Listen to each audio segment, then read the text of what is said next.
Revelation. I called that Navigating the Maze.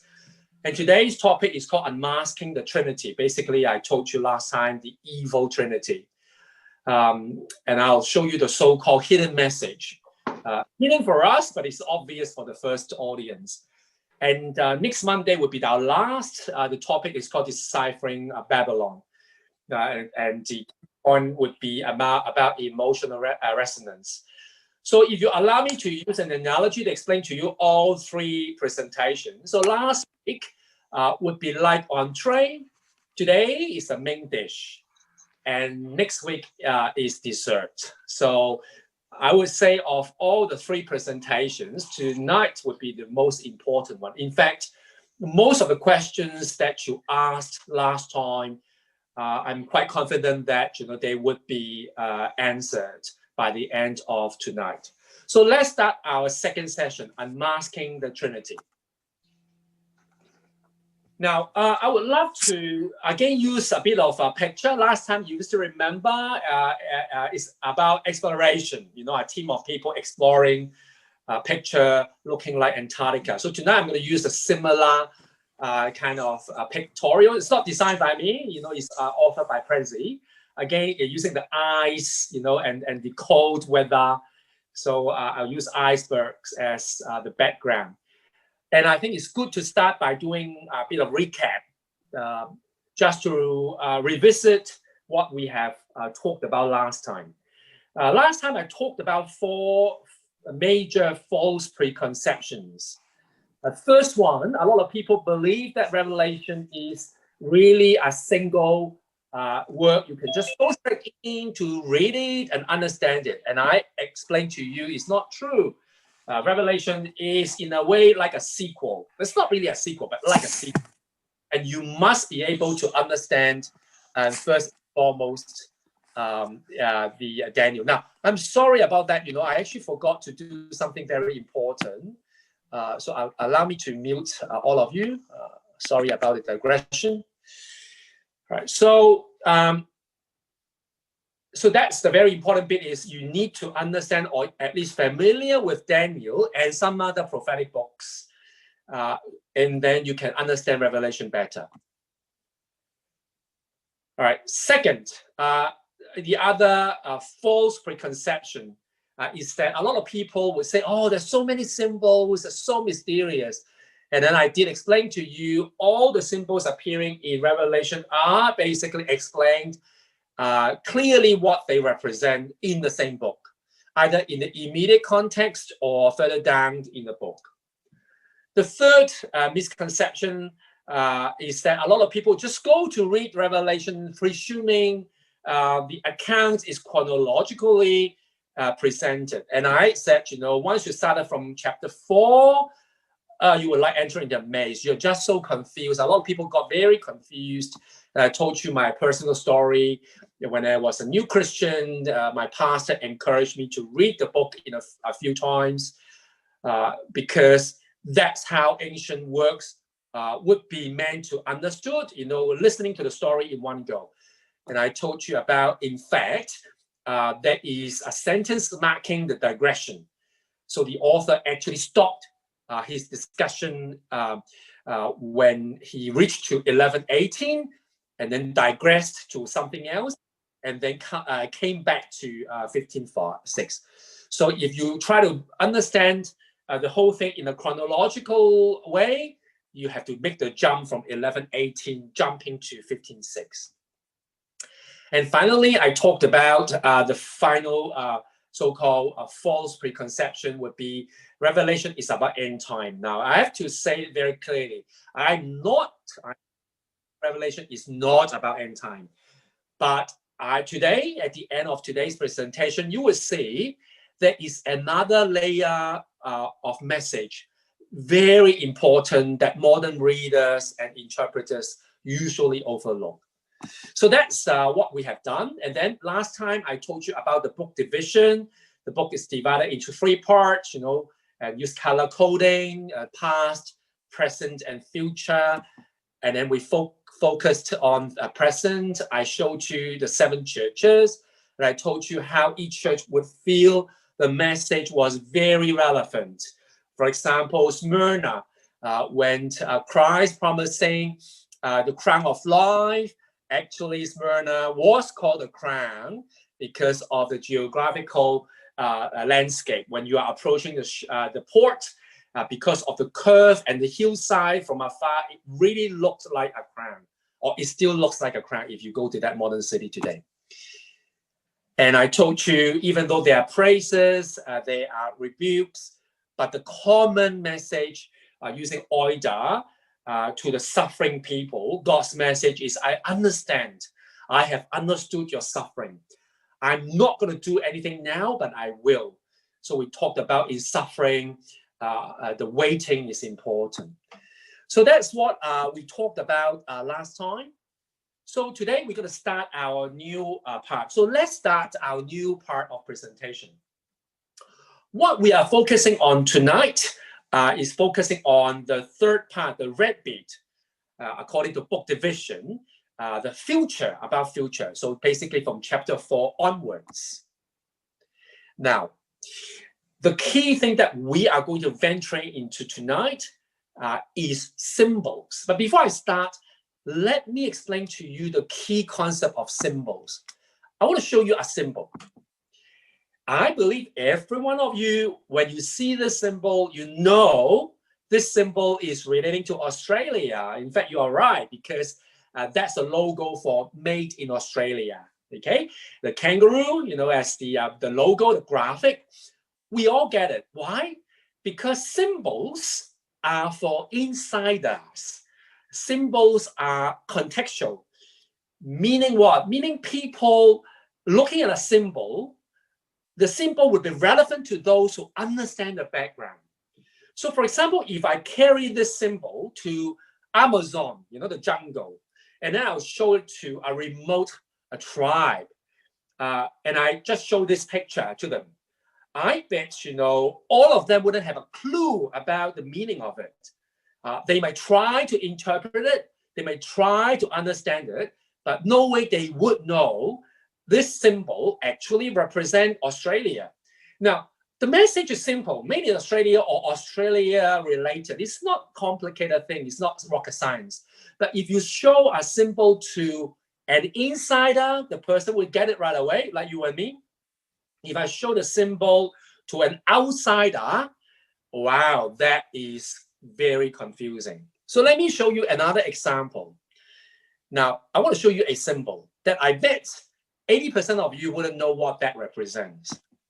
So this is a symbol. What's that? Well, that's a symbol of the place where I grew up. In fact, it's the tourism symbol of the city Hong Kong, you know, where I grew up, using the famous junk boat. Now, you can see from the photo, you know, the junk boat, right? Honestly, for my whole lifetime, I have only seen less than a handful of times, less than 5 times, seeing a real junk boat. But somehow this sort of a traditional boat has become the symbol of Hong Kong, you know, tourism symbol. Now, again, you know, for Hong Kongers or people who have visited Hong Kong, when they see this symbol, the picture, they would get it right away. But for example, many of you, when you first looked at the symbol with the red background and the white, you know, logo, you might have to guess. So again, I want to show you symbol is really for insiders. They're not for outsiders. And the last example I want to share with you is language. In fact, language is a symbol. I'm speaking to you in English, even though I don't have an Australian accent. Somehow you kind of understand what I'm saying. Now, if I switch to another language, and I bet, you know, even though the message is very simple, you have no idea what I'm talking about. So let me give you an example using my mother tongue. 我而家教緊啟示錄. Now, I guess, you know, 80%, I know some of you would understand what I was saying. Most of you wouldn't have a clue. What I was saying in Chinese was, I am teaching Revelation. Now, the message is very simple, but once I use a symbol, a different language, you find it very hard to understand. Now, you may ask, what's the point? You know, how does it relate to Revelation? Well, As you know, in the book of Revelation, there are many symbols. And tonight, we're going to focus on the key symbols. And I would like to share with you this very important concept. When the author wrote Revelation, he borrowed symbols from Daniel and other books. Tonight, we're going to look at 3 simple or relatively simple symbols. The day of Yahweh, or some translate as the day of the Lord. The second one, Armageddon. The third one, the 4 horsemen. Then we'll look at 3 very complex symbols. The first one is the 77. The second one, as I've conveyed to you, the topic of our tonight's presentation, the evil trinity. And the last symbol we'll look at tonight is Daniel's beast. And there's one more symbol we'll wait for next week. The number 7 is Babylon. Babylon is not just a complex symbol, I would say a very complex symbol with multiple layers of references. So that's why, I'll leave it to next week. So let's start, now as I said, I use the pictorial background, the iceberg. So the first 3 symbols that we're going to touch on are basically pretty simple. So I put it above, the sea level, almost like the tip of the iceberg, pretty obvious, superficial. So let's start with the first one.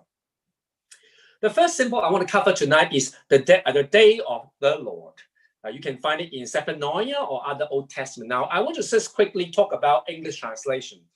When you read your English Bible, when you see the word Lord in the Old Testament, L-O-R-D spelled in all capital letters, the word in the original Hebrew, the Hebrew Bible, is the word Yahweh.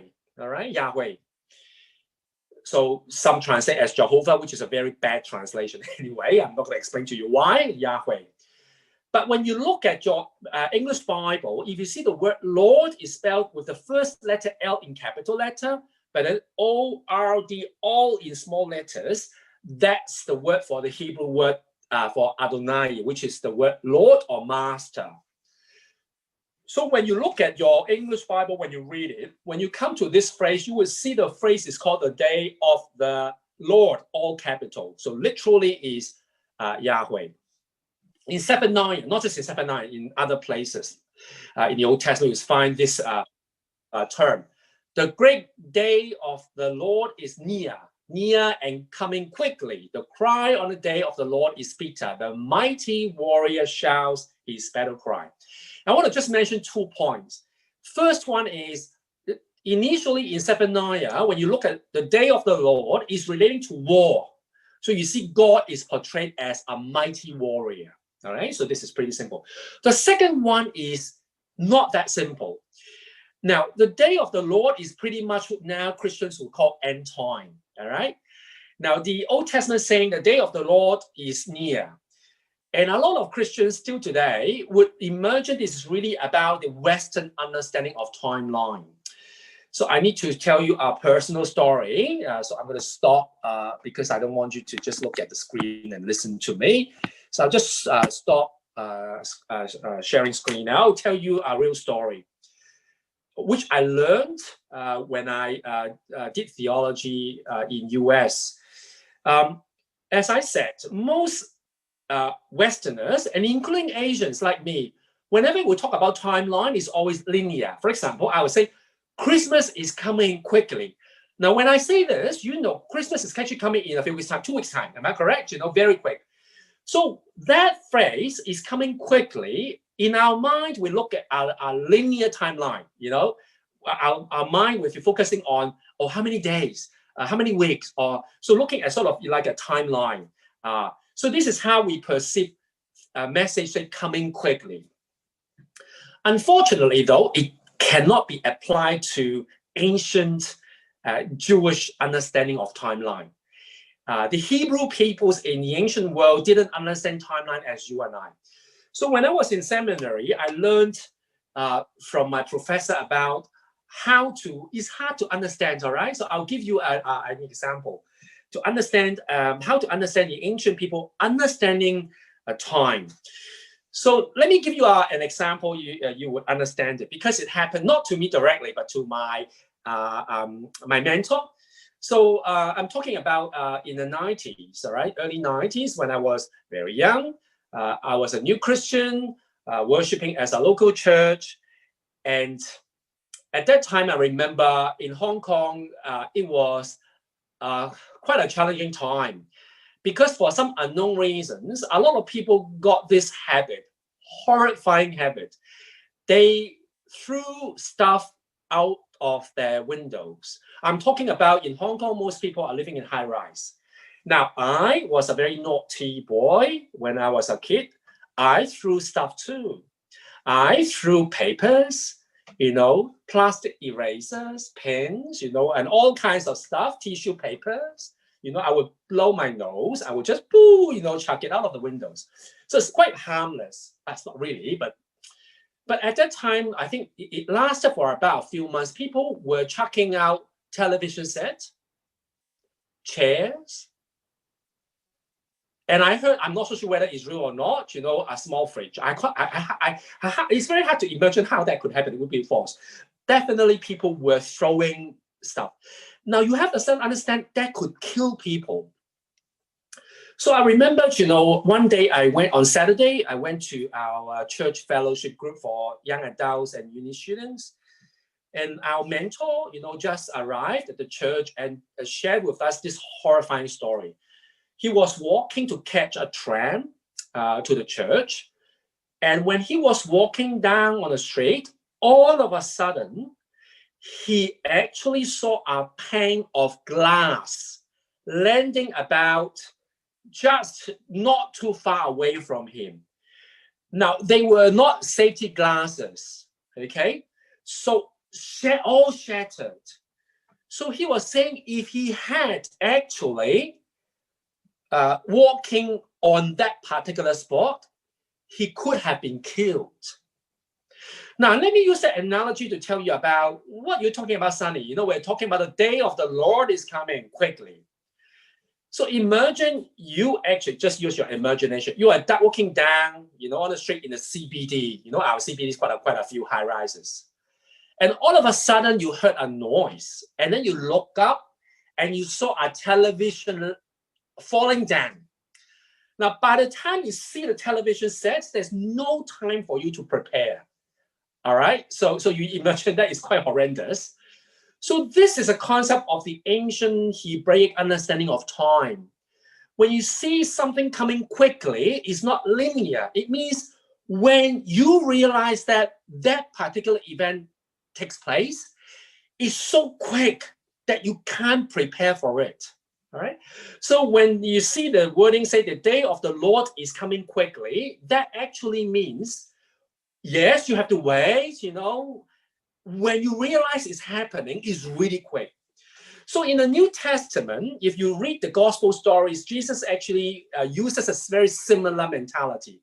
He talks about end time. He will use parables talking about, the bridesmaid waiting. All of a sudden, it appears, the day comes. So it's about sudden. It's not about linear timeline. It's not about, waiting for that sign to happen. That's the end time. It's quick. So that's called the day of the Lord. Let me just soldier on. So the next bit I want to show you. So this is the first symbol. The second symbol, let me continue to show you the next one.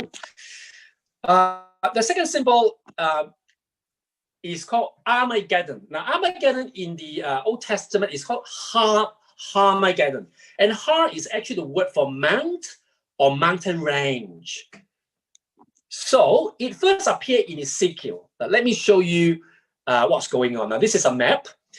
That's the location. The red small arrow is pointing to Jerusalem. And let me use an ancient enemy of the Israelites to illustrate. For example, Babylon. When the Babylonians wanted to invade the promised land, the Israel, the land of Israel, they couldn't just heading from east to west because there was an Arabian desert. If you want to drag your enemy passing the desert, you guarantee death. So no one would stupid enough, just even though it's quickest, they would not travel from east to west. Rather, they would, as you could imagine, going up alongside the river so that they could stop, with the water. And once they head to the north, and then they would come down to the south. So let me just enlarge the map for you and look at things in a clearer way.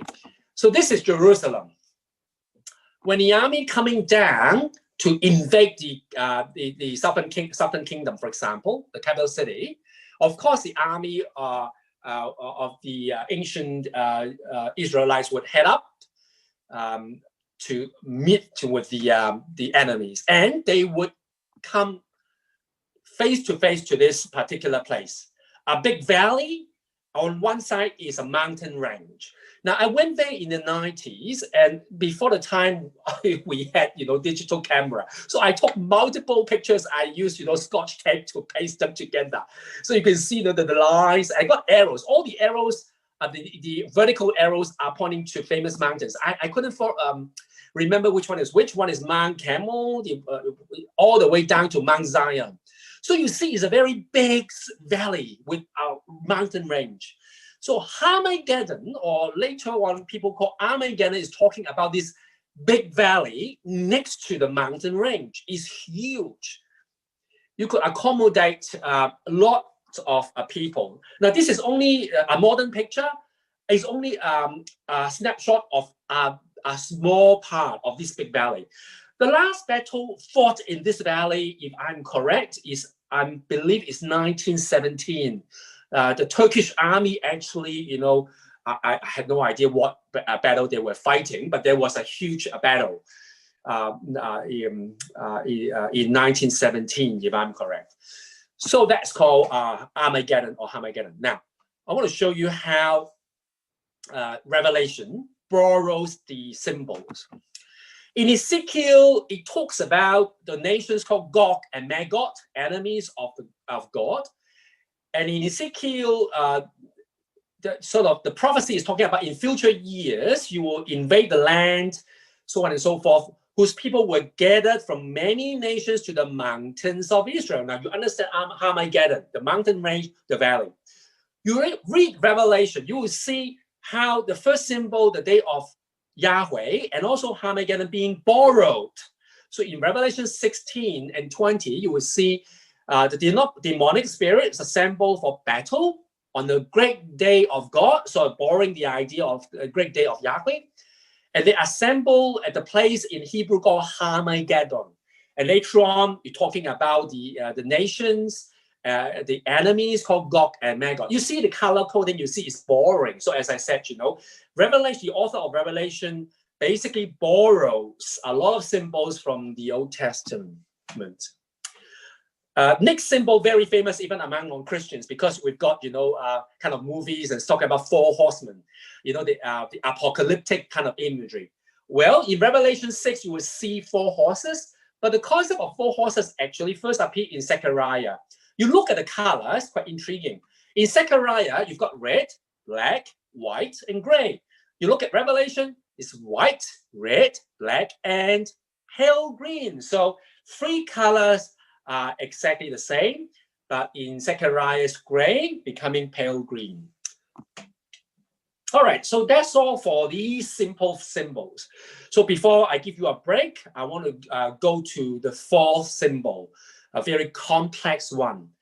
So we have to go, as I explained to you, I use an iceberg. Those symbols we just touched on, they were pretty easy to understand. Now we move to, the bottom part of the iceberg, going deeper and trying to understand something very complex. So this is the first complex symbol I want to show you, symbol number 4, 77.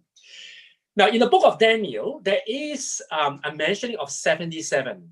Now, there is no word years. Years is basically we supply the word. Some would say it's 77 periods of time, but let's presume it is years, all right? So what I'm going to do now is show you the passage in Daniel. Don't worry, I think most of you wouldn't understand the passage, and I'll explain to you what the passage actually says. So let's start with the reading. I'll read a bit quicker if you don't mind. As I said, don't worry, I'll explain to you using a graphic.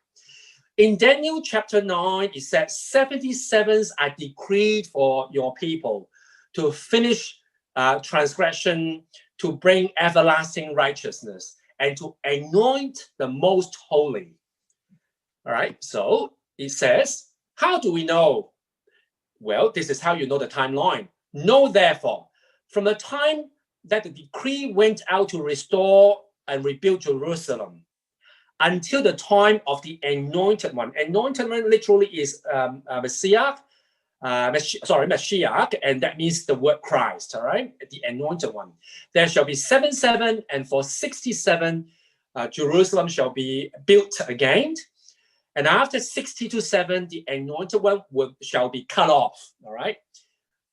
Let's continue. Don't worry, if you don't follow the reading, I'll explain to you. And then the troops of the ruler,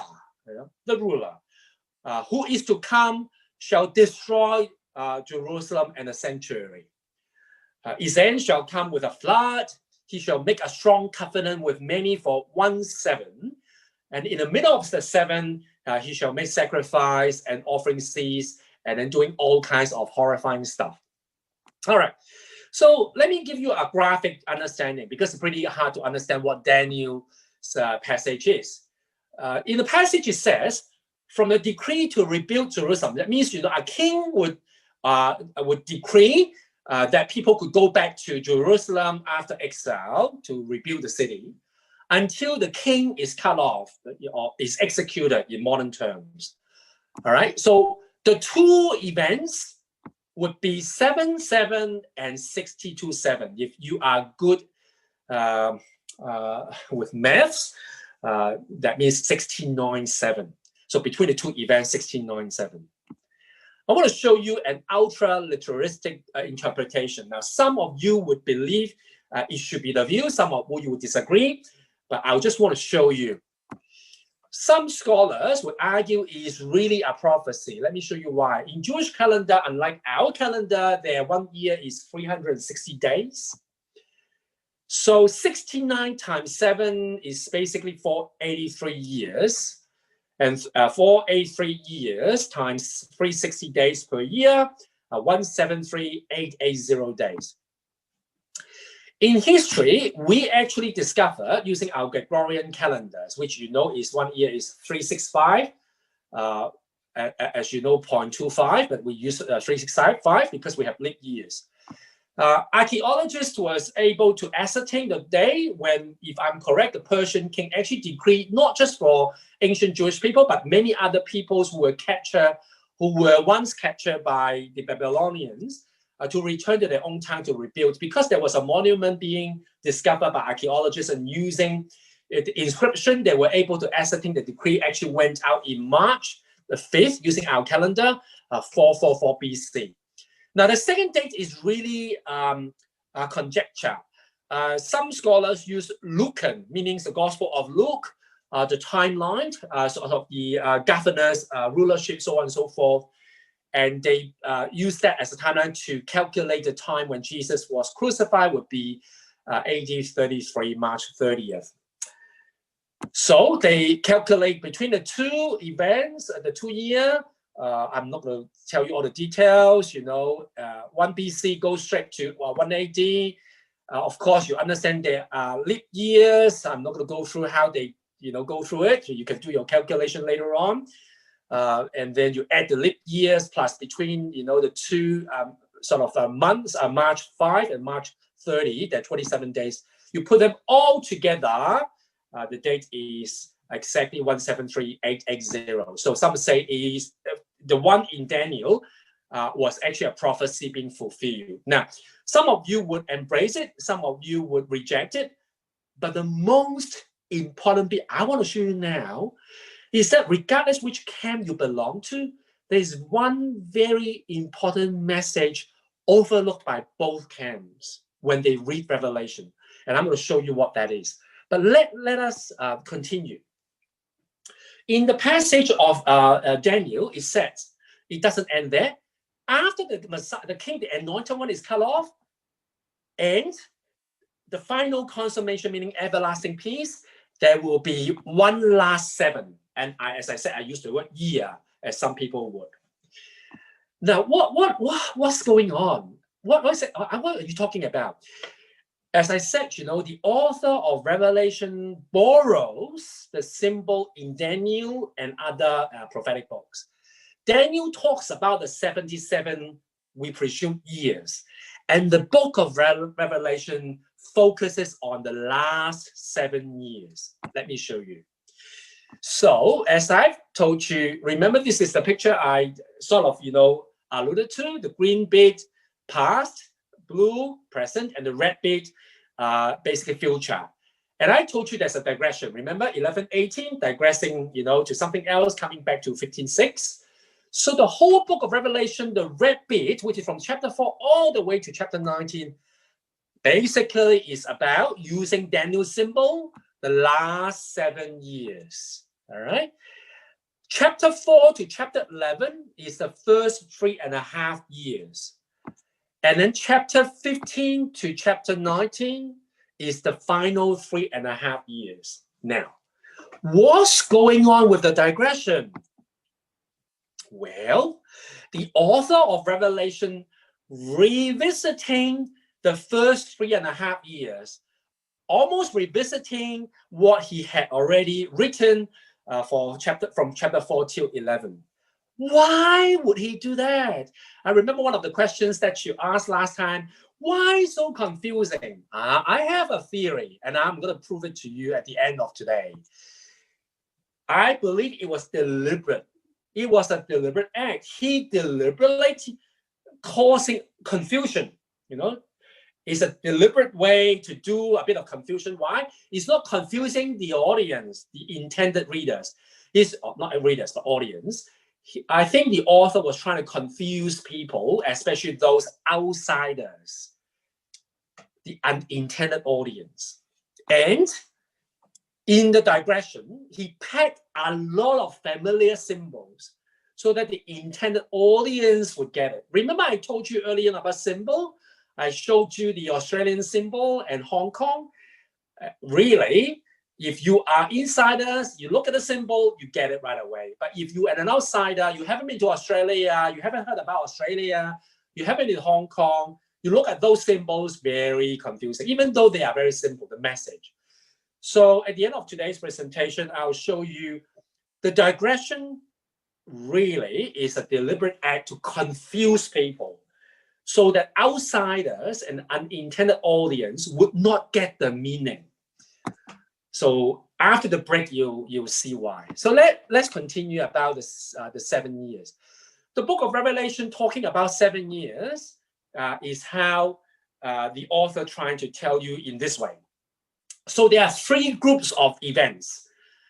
Now, the first event is event 1, 2, 3, 4, 5, 6. The 7th event is not one event. The 7th event is actually packed with another set of 7th events. So red 1, red 2, red 3, so on. And then the last event is not single. The blue one is actually the packed with 7. Now you will say, Sunny, I don't get it. Let me show you something. I'm not sure you have bought it before. Have you seen these Russian dolls? You know, this is exactly what's going on. All right. So the 7th event is basically like, you know, the big door. You open it, there are 7 other events within.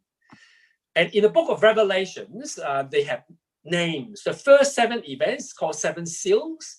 The second set is called 7 trumpets. The last one is called 7 bowls.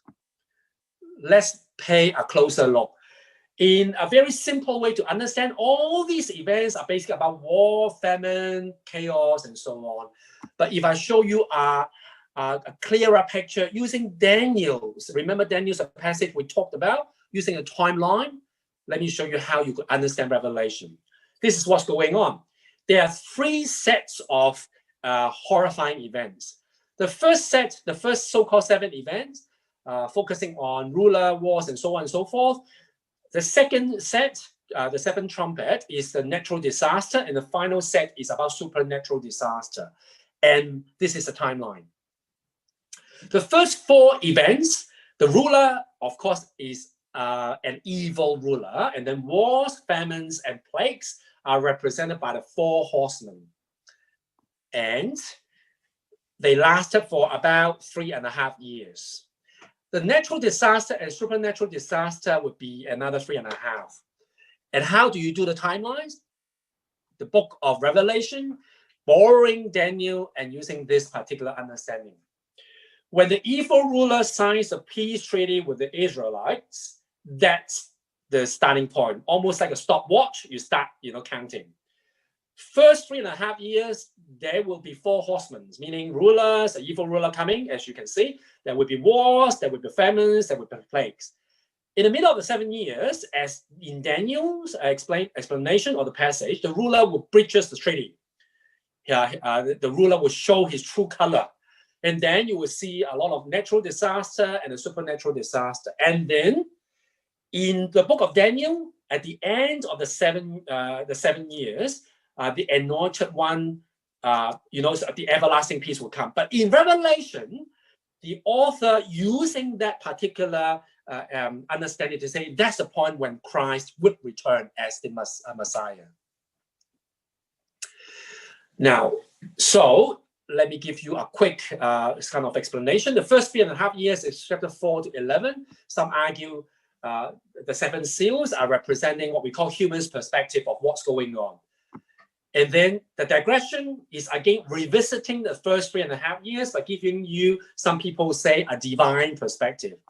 And then the last 3.5 years is basically the 7 trumpets and 7 bowls. And at the end of it, I'm not so sure some of you actually have sung in choir. I have. I love my choir time. I don't have the opportunity to sing in a choir anymore. So if you have sung Handel's Messiah, this is one of the songs that a lot of people have sung, Hallelujah, and talking about Christ as a true ruler, not that evil ruler coming and ending, the whole saga, bringing, wonderful stuff. Now, we are coming to the end of the first part of the presentation. And before you ask Q&A, I really want to show you the most important message with most people, regardless whether you embrace a literal understanding or metaphorical, both camps miss the point of the book of Revelation. Imagine you were the 7 churches facing persecution or imminent persecution. With the message of end time, yes, it could be comforting, but honestly, in the middle of huge suffering, reading all these stuff wouldn't help a lot. What is the point? This is the point. You have to understand the number 7. Now, many of you would say, oh, Sonny, I know. 7 is a number that, is sacred or special for Jewish people. It means perfection. Hang on a sec, there's something else. 7 is a symbol of perfection and completion. But that's not the key. Now, I'll give you one example. The creation story, 7 days. God created the heavens and the earth using 6 days, and the 7th, the Sabbath. It's about 7 times 7, meaning fullness of completion. If you have 77, that's Daniel's so-called mathematical formula. It's almost a symbol of ultimate completion. Now, the key is not about perfection or completion. That's not the key. The key, as I said, is something that most people overlook. I'll give you one example. You understand it right away. The day of Pentecost is actually the 50th day after the day of Passover. So the message is not about 7 times 7, nor about 70 times 7. It is about right after 77, when you have the 50th. At the 50th day of 500. That means what? That means a new era. So Day of Pentecost actually marks a new era. In the book of Acts, that is a day when the Spirit of God coming down, marking the new era. So the book of Revelation is really about the message to the suffering churches. A new era is going to be brought forth. So let's look at, the pertinent message to the churches, the 7 churches, when they received the book of Revelation. The surface layer is about end time. The last 7 years, using Daniel's understanding, suffering would be very intense. But the message to the suffering churches, very simple. Yes, the suffering is very difficult, but a new beginning is coming. How much longer do we need to wait? And God's message using the day of Yahweh?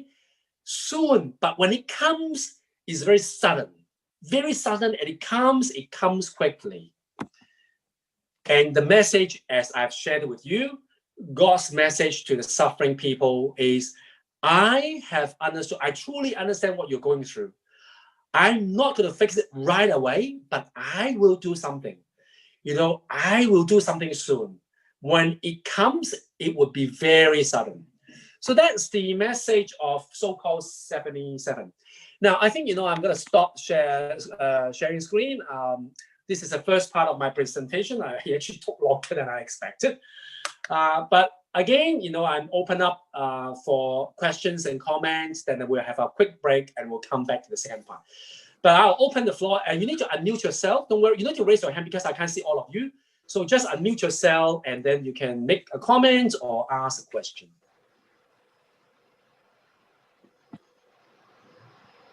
Sonny, I'd like to ask about the 70 weeks. Why would the 70th come so far after the first 69? Could it not be possible, for example, that the dating allows for the 70 to point to the cross, and that marks the new era? What's your thoughts on that?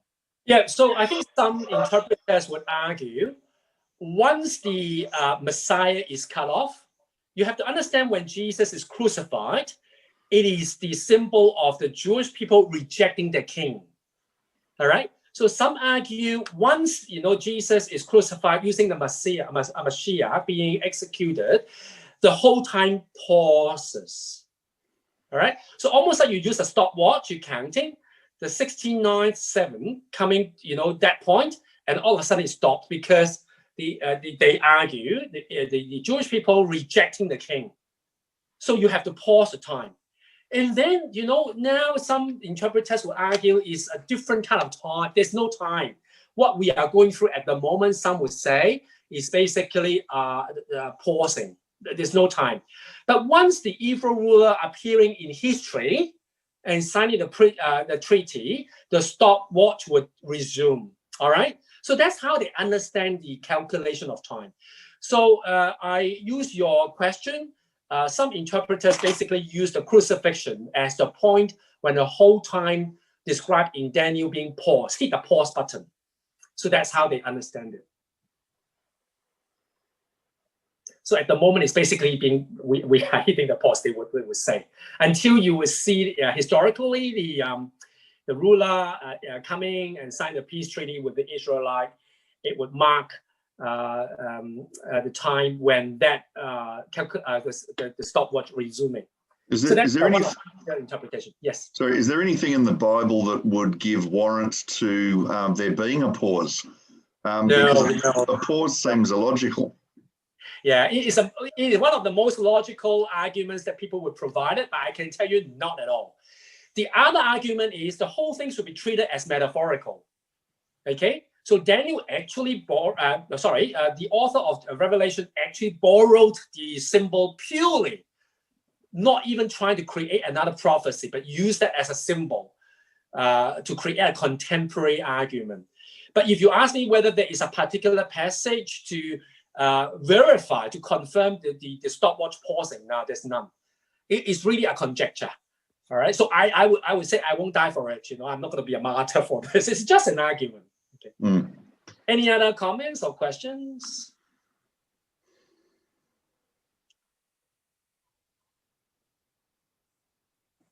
No? Was my pace okay so far? I hope you got okay. All right, I see your heads nodding. All right, why not we just have a 5-ish minute break? Okay, so have a break, and then we come back, and then we'll come to now when you have entree, you understand that I'm not sure some of you would dive in the meat. You may have veggie. The next part when we come back is really the meaty part. That is really the core, the very core of Revelation. So I'm going to pause the recording. So let me conclude what we have just presented about 77. It's not about 77. It's not about 490. The message is the completion of suffering. It's very hard for you to understand. I'll show you a short story that I learned a long, long time ago when I was a new Christian. I remember I actually shared that story at a synod a few years ago. When I was a new Christian, I attended our local church, and I remember one evening, afternoon actually, the fellowship group invited a missionary who actually went to, I'm not going to disclose too much information, he went to a foreign country. When she arrived, I was new, I was quite naive, I was shocked because I thought missionaries would look like superhumans. And she didn't look like a superhuman. I think she was in her 50s, very ordinary. And, I think, she had some kind of struggle with one of her legs. So, in a way, I was very young, I wouldn't imagine that would be a missionary. But when she opened up and shared her story, talking about in the foreign country, how she endured so much suffering to help the local people to understand the gospel, it was so inspiring that at the end of the whole presentation, I went up to her. I asked her this question. I would never forget what she said to me. I asked her, how could you survive so much difficulties? Of course, she spoke in my mother tongue, but let me paraphrase what she said. She said, this is what I've been doing. I keep reminding myself, no matter how hard it is, it doesn't last forever. Every suffering in our life would last only for a period of time. They all come to an end. So she kept repeating the word, they all come to an end. So, I mean, it's very hard to, or it's easy to say, but it's spoken by someone who actually had gone through a lot in her life. And I think, that's really something. And I actually, in hindsight, find out that 77 is exactly the same message. All the intense suffering that you're going through would last for only 70 times 7. All right? Once you come to the 50th or 500, whatever you call it, the new era would emerge. All right? So all these would last for a period of time. They won't last forever. So I think it's a very healthy way for believers to face suffering. We cannot avoid suffering in our life. Sometimes we want God to be our fixer, to fix it now. But I think God's not trying to say, I won't do anything. But rather the message is, I'm here, I understand, and what you are going through would come to an end. It won't last forever. So that's, how you would understand the first part of the message. But now, as I said, you will come to the very important part. And I believe once we have finished the following part, many of your questions or key questions would be answered, including why so confusing? What's the core message of Revelation? So let me share that with you right away.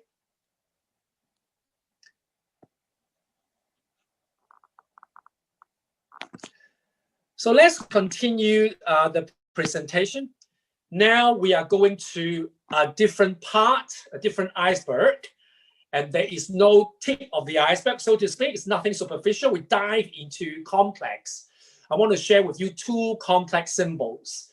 And the first one, which is symbol number 5, is the very key of Revelation, the evil Trinity. Now, before I explain to you what that is, you have to understand the concept of Trinity. The only passage, as some of my students are here tonight, they have learned Greek, the only passage in the New Testament that would clearly not show you, but allude to the concept of Trinity can be found in Matthew 28. All right, the command, the Great Commission, so to speak, therefore, go therefore and make disciples of all the Gentiles, literally, baptizing them in the name of the Father and of the Son and of the Holy Spirit. You all know this passage. If you read the passage in Greek, you would find the passage itself violates the grammar of agreement. Because when you have 3 entities, each has the word the Father, the Son, and the Holy Spirit. When it comes to the noun, the name, it should have been written in plural, names. So it's not onoma, but onomata. But when you look at the passage in Greek, it's the name.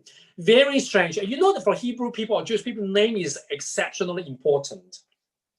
Supposedly, the passage should have been the names of the Father, the Son, and the Holy Spirit.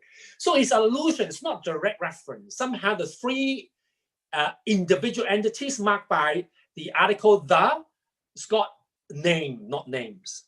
But anyway, I will show you my understanding of the Trinity. It's very hard to understand. So I actually, a few years ago, I came up with this analogy I want to share with you how to understand the Trinity. Now, use a bit of imagination. Imagine that I invite you to my house, all right? You haven't been to my place. None of you have been. Doesn't matter. You come to my place, and then I show you this particular room. Well, it's midnight. I have all the blinds on. It's pitch black, dark. You cannot see anything. But then I switch on the light. Once I switch it on, you will see a light bulb.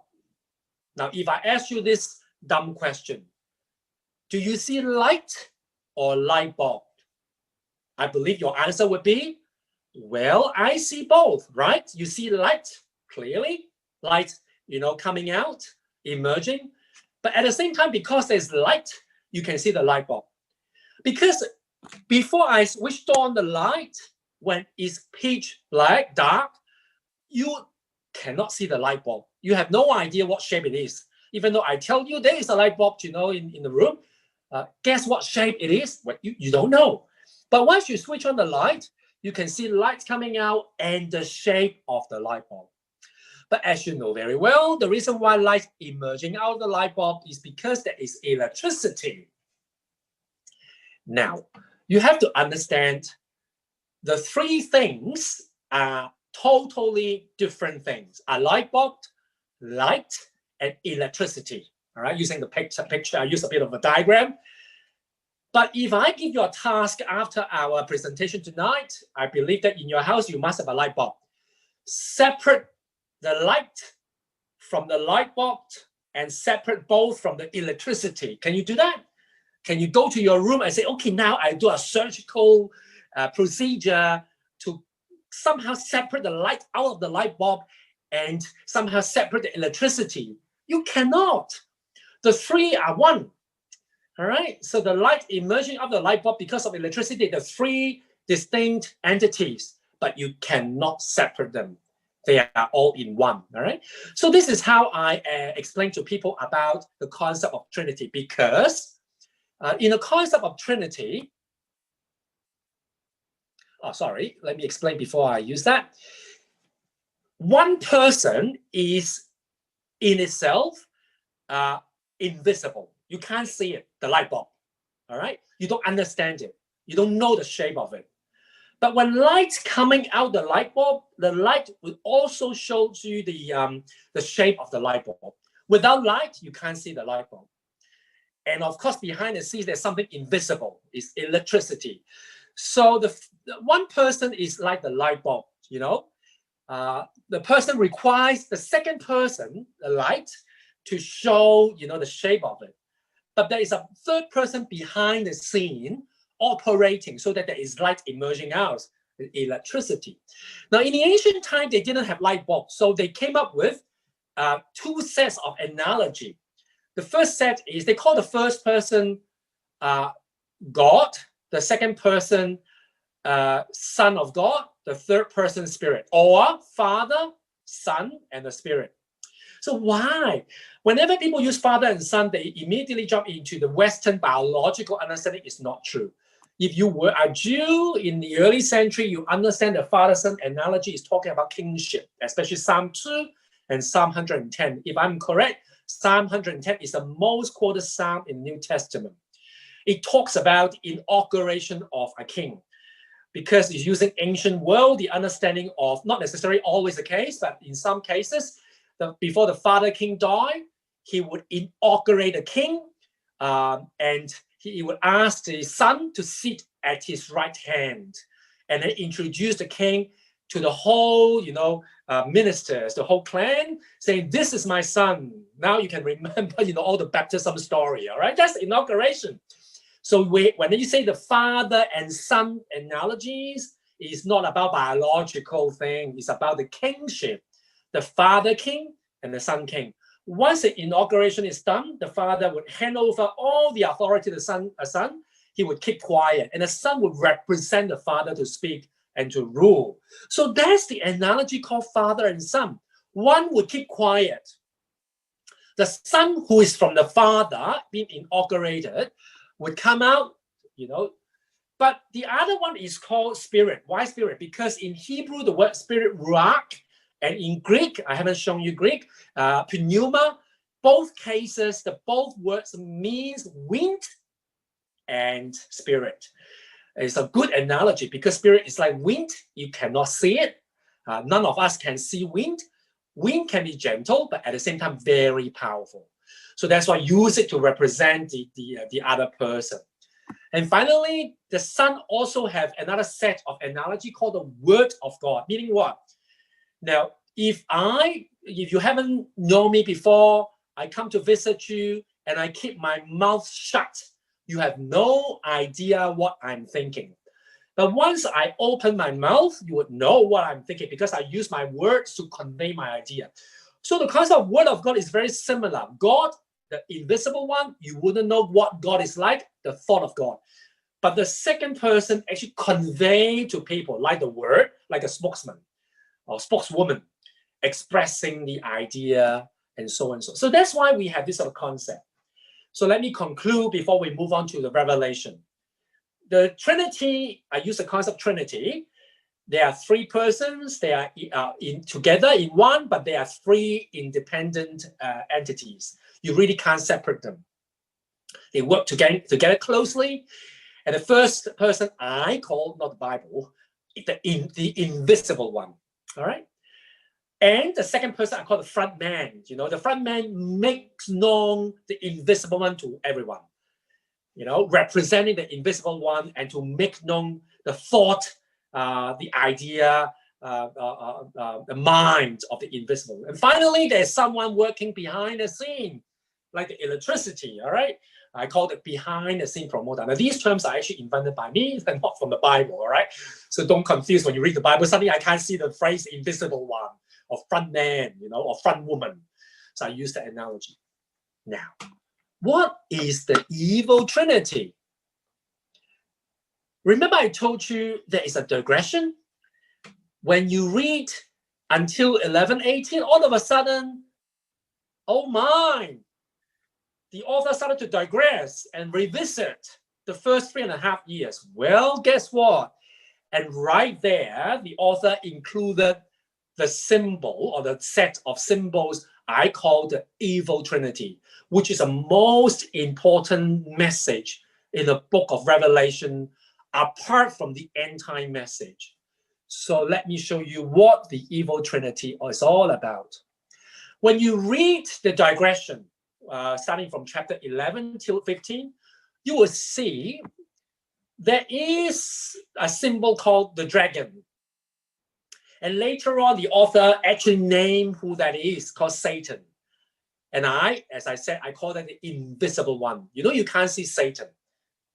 But there is a front man and a behind the scene promoter. Let me start with the behind the scene promoter.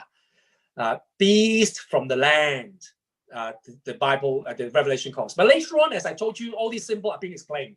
Later on in the same book of Revelation, it's saying, well, that is actually a false prophet. A person, the behind the scene promoter. And the job of the false prophet is to promote who? Well, the next person, the front man. In the Revelation, it was first called the beast from the sea. And later on, it's given a number, 666. And then in the book of Revelation, it's actually named as the ruler. All right. So you will see these three working together intimately. So Sunny, what is the point? So let me introduce a concept. I'm going to stop screen sharing, sharing your story. I invented a phrase called emotional resonance. So I'm going to stop. Sorry, shouldn't have showing you this. I'm going to do. Now, when I was studying high school, I found out many of my classmates would not be listening to the teachers, all right? So we were all reading stuff. At that time, we didn't have, Android phone or whatnot. And so we pretending to be listening to the teachers teaching at the same time we were reading novels. Now, some of my classmate girls, they loved romantic novels. And at that time, I had no idea why. The story is about, the tall, dark, and handsome prince, riding on a white horse, arriving to rescue, the pretty young girl. It's not actually the concept of the novel. But many classmates or girls would love romantic novel. I had no idea why. And then some of my good friends in the same class, they actually read kung fu novels about kung fu. Right? I didn't like to read all these novels. I love to watch Japanese animation. Now I'm much older, I understand why. I call emotional resonance. When I was watching all these, cartoon, with the brave hero pilot, piloting a robot to rescue the day, I actually was sucked into it. I felt like I was the hero, So I actually had a savior complex because of partially my upbringing, and I felt so good at the end of the animation. Now, that's not my story, but there is an emotional resonance. Now, why those young girls loved romantic novels? I can look at many of your faces, quite a few mature ladies. Not so sure when you were younger, you loved romantic novels. And somehow there might be some emotional parallelism going on. A bit of fantasy, you're being sucked into the story. You feel good when you see the prince finally arrive and save the day, or not save the day, marry you. Okay, in my class, they reading so-called kung fu novels, of course, again, all these sort of, wonderful kung fu techniques, to fight the enemies.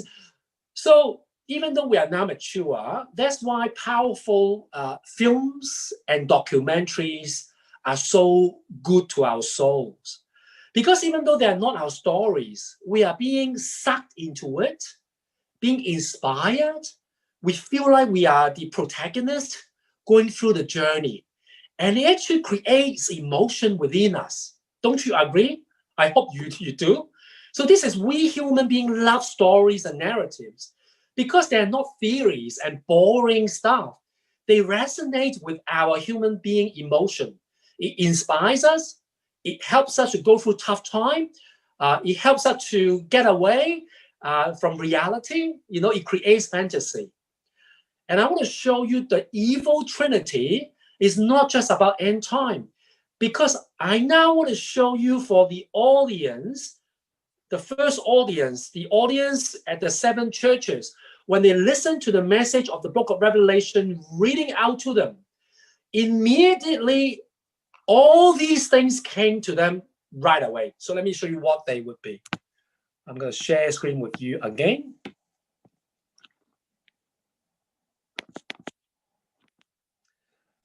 So, what's the point? Well, when they listen to the so-called invisible one called Dragon and Satan, you can't see it, very powerful, operating the whole thing.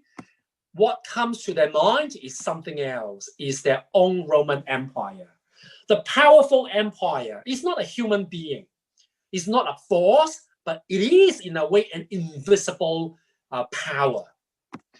When they read about the ruler, the evil ruler, what came to their mind, resonating with their own story, is Domitian. Now, I told you last time, he probably wasn't an insane emperor, but because of the revival of the cult, we'll touch on that next week, people would face persecution, or they were facing persecution. The pagan ruler, oppressed. And when they read about the beast from the land of false prophet, that means a religious overtone, the behind the scene promoter immediately came to their mind would be the imperial cult revived by Domitian, which again we'll touch on in details next week. So let me give you the conclusion of the key message that most people overlook. is not just about end time. The author is trying to create an anti-imperialism. He actually, as a prophet would do, condemn the ungodly empire, the pagan ruler Domitian, and the cult religion that some Christians were contemplating to compromise with. But the author had to be very careful. He couldn't write the word Roman Empire. He couldn't write the word Domitian. He couldn't write the word the cult or the religion. Because even the author would be brave enough to face martyrdom. If he had written any of these, he would implicate the audience. Mind you, many of these audience were occupying places prominent in Roman Empire, like Ephesus, all right, when some government officials were actually residing there. So if they listen to the message and knowing the author is writing a letter condemning the empire and the emperor, I can tell you the most horrendous stuff will be done to the church. So what to do? How do you, as a prophet, not being silent, but condemn the evil, condemn the ungodly power? Well, the best way to do it is use symbols, because symbols, as I explained to you, are for insiders.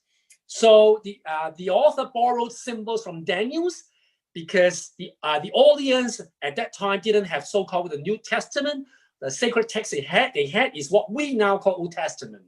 They knew the symbols very well, so he adopted all the symbols and put it together, and at the same time using a very clever method, using what I called the digression. So finally, we come to the end of our today's presentation. The question you might ask, Sunny, are you sure? Are you making things up? Are you sure the beast from the land and the beast from the sea are talking about the empire or Domitian? So we have come to our very last bit of our symbol today. Symbol number 6, Daniel's beast. So let me show you, as the first audience who actually knew the book of Daniel and Old Testament quite well, how could they get it? Well, they will get it right away. Let me show you why. Let's go back to Daniel. If you have read the book of Daniel, in Daniel chapter 2, the king Nebuchadnezzar had a dream. He dreamed a human statue. So that's the statue with a gold head, and then with a silver chest, arms, bronze abdomen, and then the iron legs, and so on. Later on in Daniel chapter 2, it actually is interpreted in a book. It said the golden head is actually representing Babylon. Then Daniel himself had a dream. In a dream, he saw 4 different beasts. Some of them look very strange. All right. And if you continue to read the book of Daniel, in chapter 9, it actually explains to you what they represent, at least the first 3. The first beast is representing Babylon. It's exactly the golden head.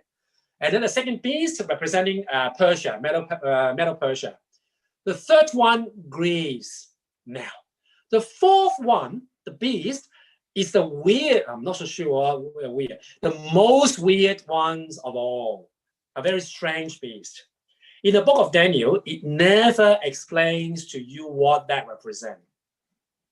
When the author of Revelation borrowed all these beasts into the book, especially when the author borrowed the 4th one, because when you read Revelation, you will see the 4th one. For the ancient first audience, they knew right away what that beast would represent. Why?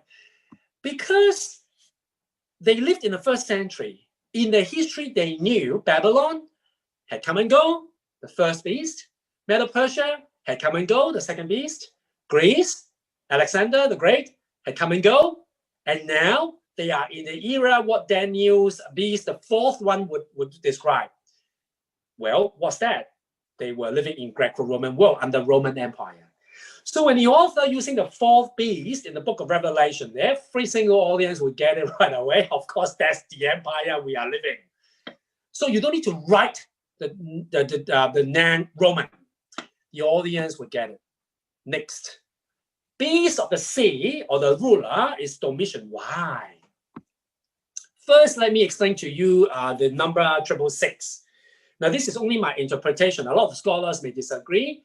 And I think the best way to explain to you, if you don't, I hope you don't find it boring, I'll just maybe do whiteboard, use whiteboard. So you have to understand how ancient Hebrew language work. For example, if I want to say, oh, you are, your home is pretty. Pretty is not a good way to describe. Or maybe your curtain is pretty, okay? So you just write the word pretty. Emergent is a Hebrew word. Now, if you want to say, oh, your curtain is prettier than mine, then it's called comparative. So what you need to do is put a Hebrew letter M. This is the M, all right, equivalent to our M, in front of the word pretty. That means your curtain is prettier. But if you want to say, wow, your curtain is the prettiest of all right, then in Hebrew, you basically put the word adjective pretty side by side, two. Okay? So when you put two adjectives side by side, that means a superlative, the most. And I can tell you, no one in the right mind would need to put 3 pretty. Okay? You don't need to do it. But of course, you have read it, you have heard it, because in the book of Isaiah, you will see this particular expression by the seraphim when they sing, holy, holy, holy, the 3 adjectives. You only need to put 2 holy to describe God as the most holiest, the superlative. If you want to put 3 holy, in the ancient expression, that would be rare. Unless you really want to say God is so holy, meaning so unique, so different, in a way that transcends everything you can comprehend, beyond the most holiest, way beyond that, you would put 3 together. So when they are singing in the passage, holy, holy, holy, they're trying to describe God is so transcendent, beyond everything you can imagine, so unique from his own creation. So that is how, you understand it. All right, so let's do screen sharing. I go back to the 666. So now you will get, my understanding of 666. The number 7 is perfection. When you have number 6, that means it's imperfect. When you have 2 number 6 side by side, that means it's the most imperfect one. When you put number 6 together, that means that particular person is so horrendous and so imperfect or so evil is beyond anyone's comprehension. So, in a way, I believe the author is trying to describe Domitian, especially, either his revived religion, which we'll talk about that next time, and in some theories, as I've explained to you, he actively persecuting the Christians. So this is Daniel's final, the 4th beast. Now, I'm not going to read to you all the description because you will see it, but Revelation is focusing on the additional king, the so-called the most evil one. The king destroys everything, is violent, powerful, full of deception. And I want to explain to you why, the ruler is coming out from the sea. Because the Hebrew word for sea is Yam, is actually a name of a pagan god. It's called God of Chaos. God of Chaos, why? Because ancient Hebrew people were nomads living in inland. Most of them didn't know how to swim. So whenever you talk about ocean or sea, and storm in the sea is something lethal to many ancient nomads, all right, Hebrew people. So it's a very good, way to describe God of Chaos. So as a result, the chaos, the storm could lead to death. So that's why in mythology, Yam, the word for sea in the Old Testament, has got a brother, and his name is Mot. Mot, M-O-T, is called death. Next week, we'll talk more about Mot. So the 2 brothers. A long time ago, I read Revelation 21 about the new heaven and the new earth. It talks about first heaven and earth gone. in that new heaven and new earth, there's no sea. Well, as I was a new Christian, I heard a theory. Now it's lovable. Someone said, you better go to ocean to swim. I love swimming anyway, to swim as many times as you could, because in the new heaven and new earth, there's no sea, nothing to swim. Well, of course, I was naive. Now I realize why, because the word sea is for ancient Jewish people is a symbol of chaos leading to death. So it's not about the new heaven and earth, not without sea. It's about there's no more chaos leading to no more death. So Domitian is the author of chaos, all right, leading to death, torture, and persecution. So what I'm trying to say to you is showing you how the author borrowed all the symbols, just using them to create a very important layer, to condemn the imperial empire and the emperor. And he created the digression, revisiting the first 3.5 years, using all these symbols. As a result, if you belong to the empire, or even a spy, you listen to the message, you wouldn't get a clue what the message is all about. It reads like you listen like a story of fantasy. But people who knew the scripture easily get it. So that's why the message is so powerful and so easy to understand, for the first audience. And using that particular symbol, as I said repeatedly, the author is to condemn the empire, the pagan ruler Domitian, and as I said, warn against Christian compromising their faith and sort of dipping into the cult religion. So I hope I've answered the key question, and I think that's it for my presentation tonight.